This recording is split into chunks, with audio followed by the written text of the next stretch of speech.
अमरावती जिल्ह्यातील तळीरामांना एक दिवसाचा तळा आज बसला आहे.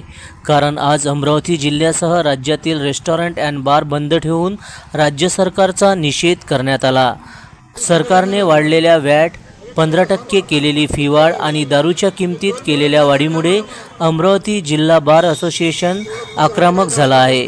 अमरावती जिल्ह्यातील 350 बार अँड रेस्टॉरंट बंद ठेवून अमरावती जिल्हाधिकारी कार्यालयावर बार अँड रेस्टॉरंटच्या संचालकांनी एकदिवसीय धरणे आंदोलन केले. जनसमर्थन न्यूज, अमरावती. असोसिएशनने सुद्धा आज बंदला पाठिंबा दिलेला आहे.